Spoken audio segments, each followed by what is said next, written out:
Okay, so now I would like to move on and introduce our final speaker for today before we join our panelists. Our speaker is Alpesh Doshi. I think you are with us right now, aren't you, Alpesh? Lovely.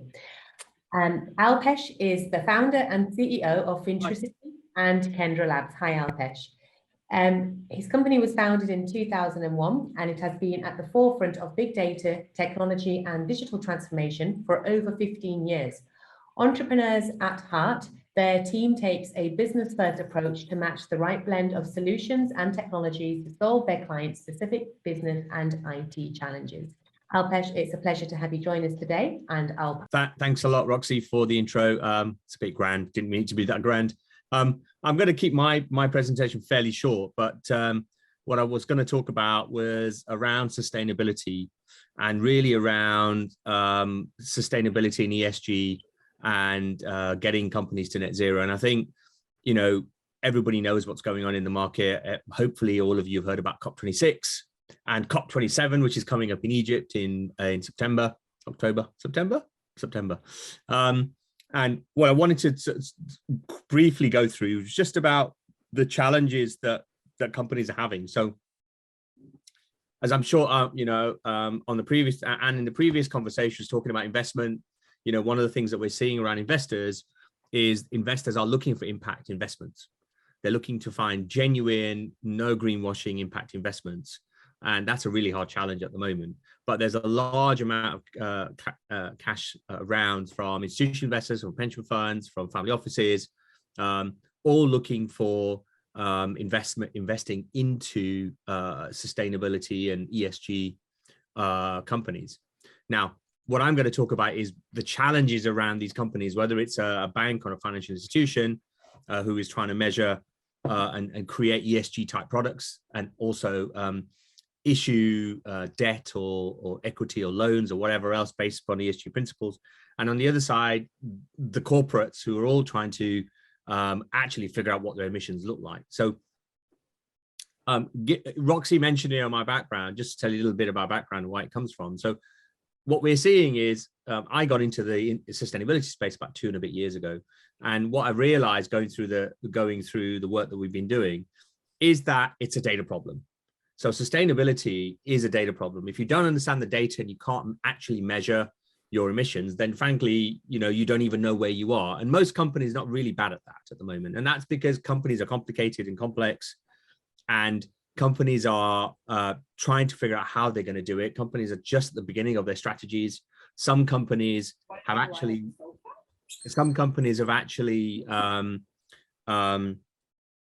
put KPIs on board to actually reduce emissions. So one of the companies that we're dealing with, a big global financial services firm, they put KPIs.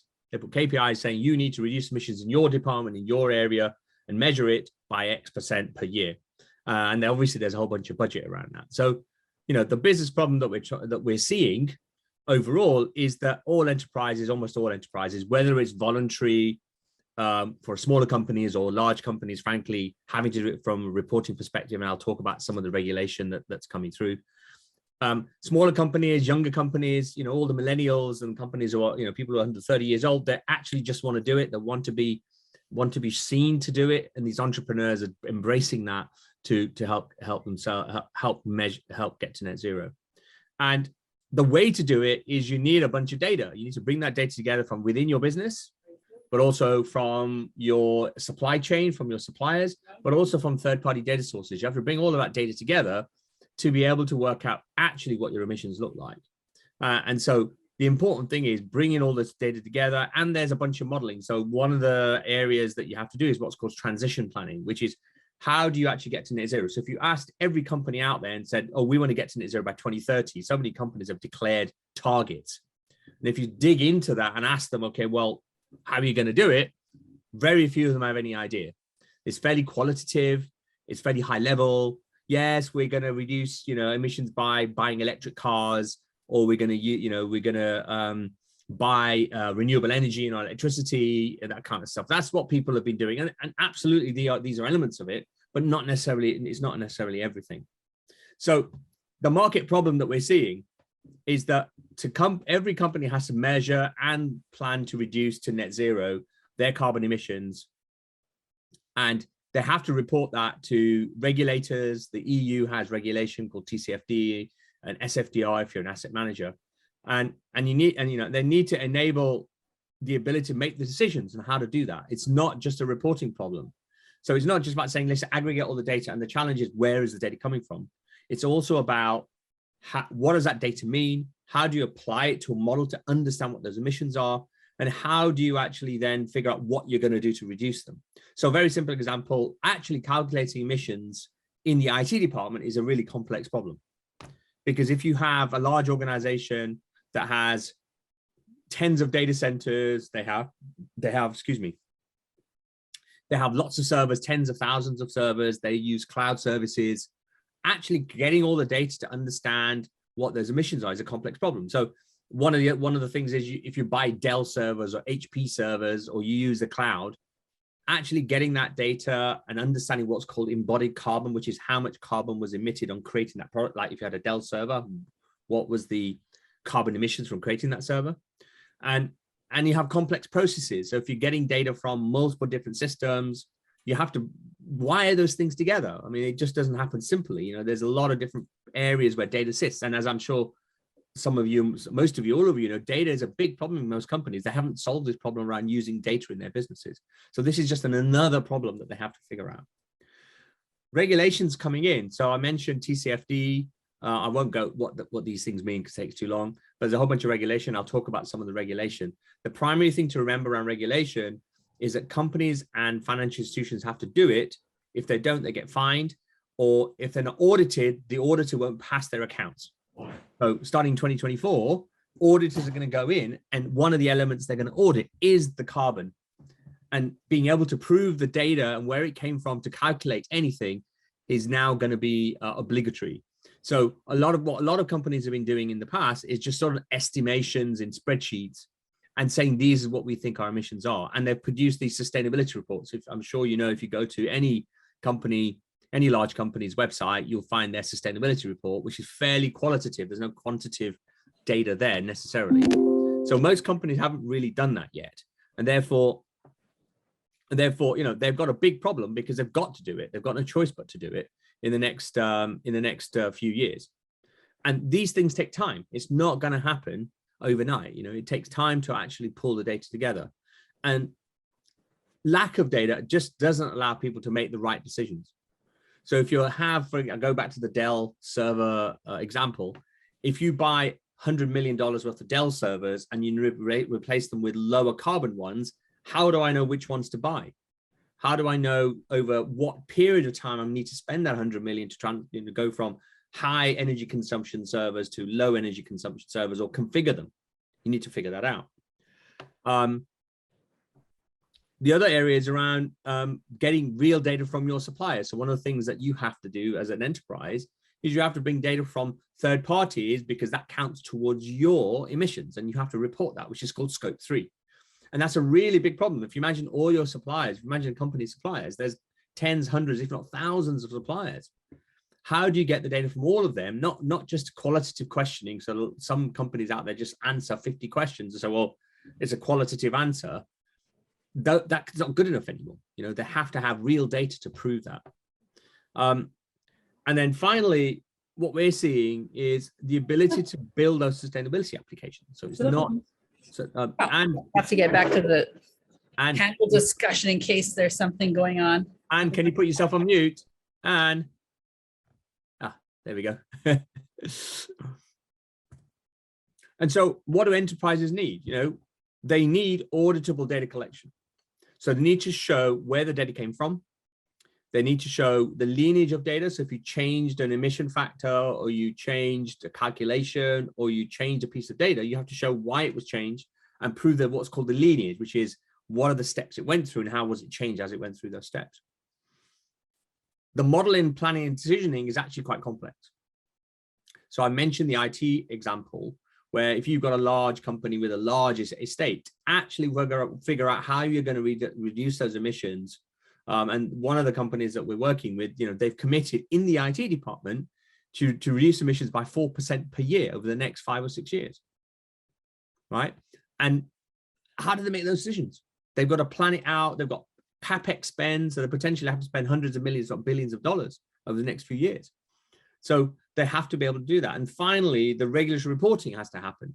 So the IT department will have to do this, and all similar to all the other departments, so procurement and supply chain and a bunch of others, they all have to do it. If you're a company with industrial factories, just imagine trying to figure out in all of your factories around the world, how the hell do you collect all the data to actually really understand what those emissions look like? So as another use case, a lot of countries have carbon credits. So you have to buy carbon credits if you're polluting the atmosphere. So in the EU, there's a bunch of different regulation around that, and you have to buy carbon credits. So far, it hasn't need to be proven, but actually it will need to be proven as we go forward. So what does it really do? I mean, basically, being able to control data allows you to have better control and visibility. Control and visibility is one of the biggest things that people need to do. Without that, you're blind, right? You need accuracy and completeness, because you have to report the accurate number. If you went and talked to any enterprise and say, you told us these were emissions, prove where it came from, they wouldn't be able to tell you. And finally, you have to meet the regulatory needs of the market, but also brand perception. So the challenge is, as I'm sure you know, in fashion, for example, it's known to be a big polluter. And if you buy a cotton t-shirt, how much water was used to make that cotton t-shirt is well known. That huge amounts of water is used to take cotton and create into a t-shirt. People don't want to buy those kind of clothing anymore, right? And when you finish with it, where does it go? How does it recycled? How is it reused? So it's gone from just being a sort of thing we need to do every year. We need to produce a report for marketing purposes and maybe some investor relations to one of the key parts of a business where investors, regulators, customers all want to know exactly what you're doing. So I'm going to touch a little bit on regulatory reporting. So, there's actually large numbers of regulatory reporting that's done. On the left-hand side, you're talking about some reg reporting. TCFD, I mentioned briefly already, that's an EU regulation that any company over 350 employees and I think it's 30 million euro of revenue have to do. But even the smaller companies are doing it. If you're a fashion brand, going back to the fashion question, if you're creating sustainable t-shirts, you want to prove that you're creating sustainable t-shirts, even if you're 10 people. Where do you get the material from? How is it made, et cetera, et cetera. There's also something called science-based targets. Science-based targets, quite an interesting one, is how does your company commit to reducing emissions in line with the 1.5 degree target, which is government, what the target is globally to do that. And a lot of companies, thousands of companies, committed to these science-based targets. If you go to science-based targets on the web, you'll find what they talk about. And there's lots of others. There's lots of regulation in different sectors. So fashion, I mentioned to you. In financial services, ESG investing is a big one. So all these companies are being pressured by their investors, and actually the banks and financial institutions are seeing it as a commercial opportunity to create, in quotes, ESG products or ESG funds. The reality is, if you go and ask them, okay, well, how are these composed? They don't necessarily know. There's a question from Manish. I'll take it at the end if you don't mind, Manish. On the other side, with the same data, once you've collected the data, you can do a whole bunch of operational reporting. You can create investment portfolio strategies based upon carbon data. If you bring third-party data in, which is one of the things you need to do, it's a combination of internal, external data, government data, etc. You're bringing all that together and run AI modeling. So transition planning can be quite complex. So being able to actually run those models, understand what the transition planning effects are to your business, what the risk is, what is the enterprise risk to your business? All these things become pretty important. If you have the data, you can then feed that into the same data, if you like, that's what we call a system of record. That data is stored in a single carbon data platform, and then you can feed that into multiple different areas. So being able to report is only a side effect. General reporting only happens once a year. Moving away from just doing once a year reporting to actually operational decisioning, which is what I call it, is a really big factor that we're seeing that companies are starting to do.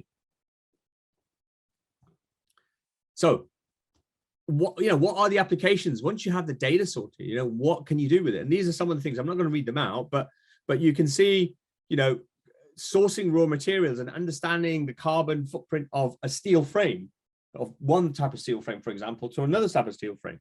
Which companies are making decisions saying, well, we're going to buy the one with lower carbon. It may cost more, but actually overall it's going to cheaper for us if we use that. Things like circular economy, understanding the circular element of the product that you have, whether it's a cup like this one, or a computer like this one, or a phone, sorry, a phone is a computer. So that one, this is a very complex supply chain. Being able to understand how this product was created is actually quite a complex task. If you have the data, you can work it out. I'm pretty sure Apple will be doing that, things like transport and logistics. So if you're shipping goods and services around the world, how do you need to calculate those things. Now, one interesting thing about that is almost every industry has in their industry bodies and governing bodies are creating these sustainability standards and calculations. So there's something called the GLEC in the logistics industry, made up of some of the biggest logistics brands and shipping brands. They've come up with a set of practices and a set of models that companies can use to actually work out what those emissions are as part of their own calculations. On the retail side, I was on a call earlier today where they're a sustainable fashion website and they only want to sell sustainable brands. And the question was, how do we measure and how do we index the sustainable nature of the particular product that we're selling? So, the challenge is being able to go to the brand and say, okay, well, let's help you work out what that is. So these are all, these are some of the factors. So if you imagine, if you have the data, there's a whole set of things you can do with data around sustainability, and it's impacting almost every single area of a company, and also impacting investment strategies big time in every single type of investor. So what's in it? What's in it for enterprises? Why would they want to do this? And primarily, the driving force is regulation. Until regulation came along, nobody really did anything, even though, yes, we're being green and we're being sustainable and we're using different material. The reality was companies were pretty slow at making change. Now regulations come in, it's really forcing people to think about it. And actually now it's become front and center in terms of an agenda in most countries and in most companies. So it's not a voluntary thing anymore. Companies have to do it. If their brand wants to be around, they have to be at the forefront of this, but actually there are opportunities. This is not about saying this is all a burden and an obligation. It's actually saying, well, how can we build new types of products and more sustainable products? How do we replace our, polluting products with more sustainable products? How do we build better strategies and operating models in our business to be more efficient? I mean, it's not just about sustainability. Actually, it's not a competition between being more efficient and being more sustainable. These things are aligned. Things like cutting your energy usage, being able to understand what your emissions are and planning to reduce your energy usage is something that is great for everybody, right? Why would you waste energy? And it actually will give companies a competitive edge. The ones that do it well, the ones that do the measurement, the ones that prove it, and then obviously are great at marketing that to customers, whether it's a B2B customer or consumer, these guys are going to win. These guys are going to win because people go to them because they're being more sustainable and they're faster and they're proving it. I mean, the element here is proving it. That's a big part. So that was it, really. I mean, thanks for listening. I think I had 15 minutes and hopefully I haven't gone over 15 minutes. And thanks very much. I managed to ask the question. So I'll just read out the question. So I'm glad, Alpesh, you're covering the most important aspect on sustainability ESG, especially in pharma space. Look forward to tech involved in decarbonization and quantitative disclosure. Okay, so he's just making a statement. So thank you very much. Are there any questions? Alpesh, thank you so much. I think we do have several questions, but what we will do is just take a very short break for 2 minutes, and then we will dive into a quick panel session. So to all of our speakers, please stay with us and allow yourselves just a couple of moments to get refreshed.